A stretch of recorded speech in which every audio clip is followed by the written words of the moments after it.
Hey, how's it going, YouTube? Welcome back to another episode here on the G's Footage Garage. So we hope you guys enjoyed the last episode where we took the 2020 Blazer RS drag racing, but today we bring the Chevelle back. So today is going to be a video recapping the progress and progression that we have done to our 1970 Chevelle. So as you guys saw, we finished up the interior and it was time to move on to the engine, get this thing moving on its own power. So my brother and I decided that before we actually went any further with installing the engine in the car and just kind of going through the motions of finding all the little knickknacks that we needed to fire up the engine, we might as well just fire it up on the floor and make sure that it was good. So we did that. We attempted to fire it up on the floor, and to our dismay, the ignition system was non-operable, right? It's a point ignition system. It was old, it was faulty, it didn't work. So our first attempt to fire up the engine was a fail. The thing did not start. So we narrowed it down to that. We replaced the distributor with an HEI digital distributor, and the engine fired right up. Of course it didn't stay on because the carburetor has definitely seen better days. The fuel pump was frozen. Well, you guys can see here on this take. Don't try this at home. No, don't try this. This is wrong. This is totally wrong.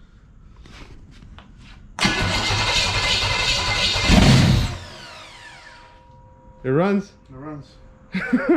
So it runs. What are you gonna do? What, you want to run it longer? Well, I can make it run. I mean, we don't want to burn the valves. No exhaust.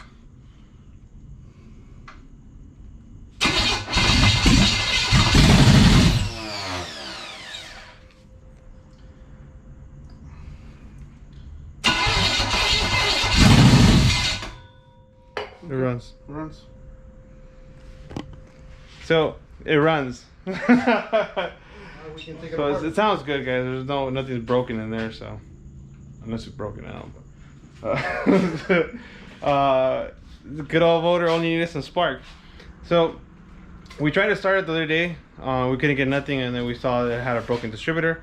So we swapped out the distributor, and now it looks like the engine does work. So we're gonna The thing is, all the vacuums are proceed to taking it out apart, give it some TLC, clean it all up and all that stuff. Okay, so then we figured, hey, you know what? The engine is good. It's alive, right? So then I went through the motions of started taking it apart so we can paint the pulleys and knock off all the dirt, make it look good, right? When I was taking it apart, I realized that one of the header bolts was coming out with excessive amount of oil, like literally like oil dripping out of the bolt, which got me a little worried, right? I thought maybe it was like a cracked head, maybe the valve seals were bad, maybe the piston rings were bad. So I was like, it's not normal. It's not normal to take off header bolts and have like that much oil seeping out. So I ended up taking apart the whole engine to inspect it. I even called my dad over, my brother over, and said, hey, what do you guys think? And they inspected the engine. I didn't find anything wrong with it. They didn't find anything wrong with it. So we figured, hey, you know what? It's probably just the heads. I did a test on the heads. I didn't vlog, unfortunately. And basically they were all bad. All the valve seals were bad.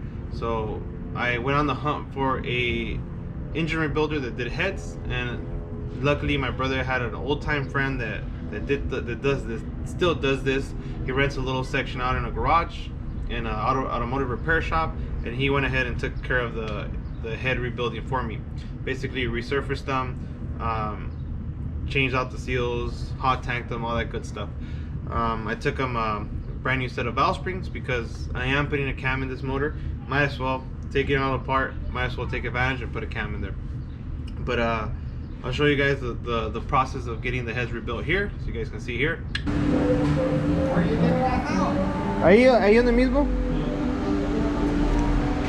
Alright guys, so I'm right here dropping off the Chevy Big Block heads at my buddy's friend's shop. What is it, Martin's Auto Repair or Martin's Engine Rebuild? Engine rebuild. Yeah, Martin's Engine Rebuild in the city of Linwood.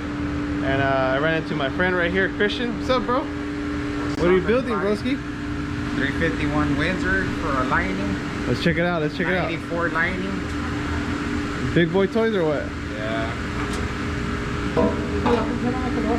Sheesh.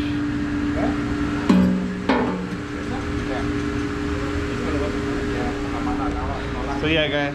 So I'm here with the master engine builder.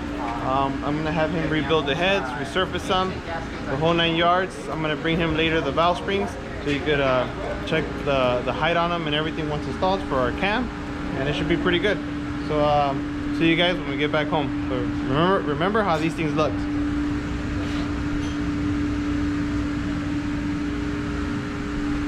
Old and cookie. All right, guys. So I'm just leaving the shop now. It's called Atlantic Auto Service. He's actually in the back. He rents like a spot where he does all his work. And like I said, guys, really cool guy, old timer. You know, you could tell that he's been around, you know, his craft for a long time. Very reasonable in price. He's probably like one of the least expensive ones that I found so far. And I mean, customer service was great. He's gonna go ahead and adjust the valve height on the valve springs for us, specifically for our cam. So it's looking pretty good. But yeah, he's in the back of this shop. He rents a little bay. His name is Martin. So he's the guy gonna do our heads for us. Yeah, prior to coming here, I stopped at another shop right here on Atlantic, and man, the guy was something else. Customer service was not that great. So luckily I called my brother and I said, hey, do you have a spot? He referred me to this guy, and now we're in good hands, right? Because like I said, guys, customer service is really big to me, because I don't like when shops or people like try to look down on people and things like that. That's not how I roll. So always keep customer service in mind when giving your business to somebody. That's what I always say. But all right, guys, we'll see you guys in a bit.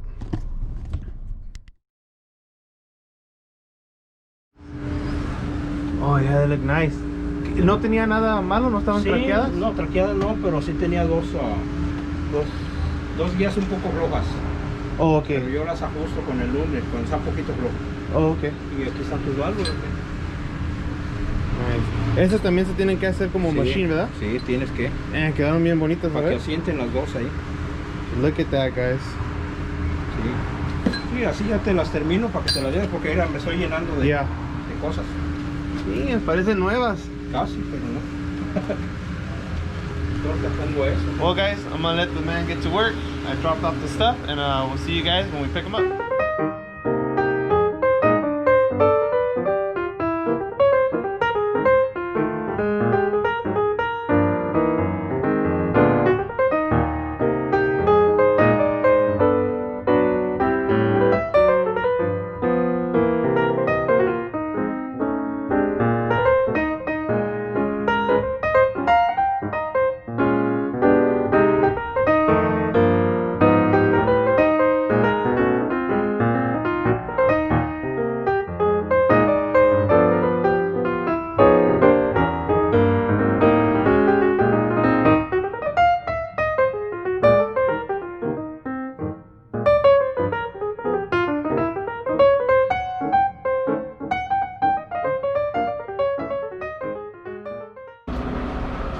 Nice setup he has going on here.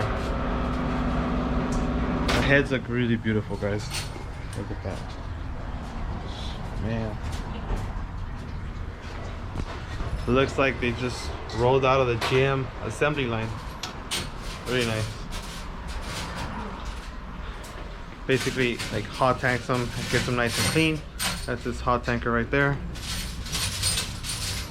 And then brings them over here where he does all his assembly stuff. So pretty neat stuff.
Pepe.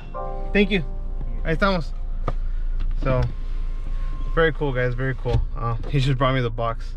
I have forgot it because we were looking at the part numbers and the spring height and the loads and the pressure and all that stuff. It's just that sometimes I get a little nervous recording around some of the old timers because they don't like he was cool, he didn't say anything, but you know, some guys don't like the camera. Like, they get nervous, and it actually makes it very hard to here, let me get out the way here. It makes it very hard to do your job when somebody's shoving a camera in your face, you know. And I get that, so I try my best not to do that to people. And I know this for a fact because when I'm trying to work in my house and build cars, I usually shove a camera in my own face. So it becomes a little hard knowing that, you know, people are watching and people are seeing this and things like that. It just makes it a little more, I guess it increases the risk of error, right? So I try not to do that too much, but I hope I was able to just grasp a little bit of the of what he did, you know, and seeing this old school setup and, you know, an old timer do this is pretty cool, guys. I actually enjoyed it. I actually enjoyed it. I thought that was pretty cool. But with that being said, guys, I will see you guys back at the G's Footage Garage. So as you guys saw, it was a pretty good experience there. The heads look fantastic, and yeah, we got the valve springs installed at the same time for the cam that we're using. We're using a Lunati 262-268 with 550 lift on a 112 LSA, which should give us enough vacuum for power brakes. It's not too aggressive, so our B&M torque converter that we ordered for it should work just fine. It's only a 2100 stall, so we don't want to get too crazy with the cam and have drivability issues. So yeah, so that's the cam we're going with. We also ordered a double roller timing chain, some long tube headers. We're actually going to go with Holley EFI as instead of a carburetor, because we want that reliability, we want that efficiency of a modern style setup while still retaining the old school big block in there.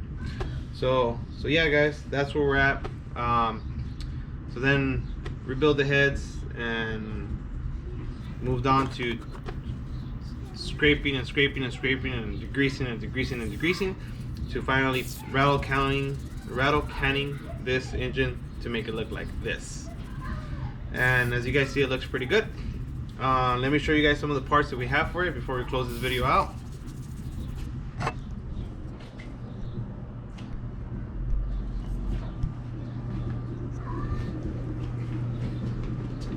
So here it is, guys. We got the Lunati 262-268 cam with the brand new set of lifters, valve springs that are to accommodate this specific cam here, already installed on our heads. That are freshly rebuilt, resurfaced, so you guys can see there. And these are the 292 open chamber oval port heads. We went ahead and got a block off for the mechanical fuel pump. We are no longer going to use the mechanical fuel pump. Reason being is with the Holley EFI stuff, you need a higher fuel pressure to support the electric fuel injection. So so we're gonna block off that. And yeah, guys, so we hope you guys enjoyed the vid, and we'll see you guys next time where we actually install all the high performance parts on this engine. Yeah, guys, don't forget to like, share, and subscribe, and we'll see you next time. All right, guys, so quick disclaimer, I know this is not the ideal weather to paint, but this is all the time I have. It's about a little past midnight right now, but hey, it is what it is.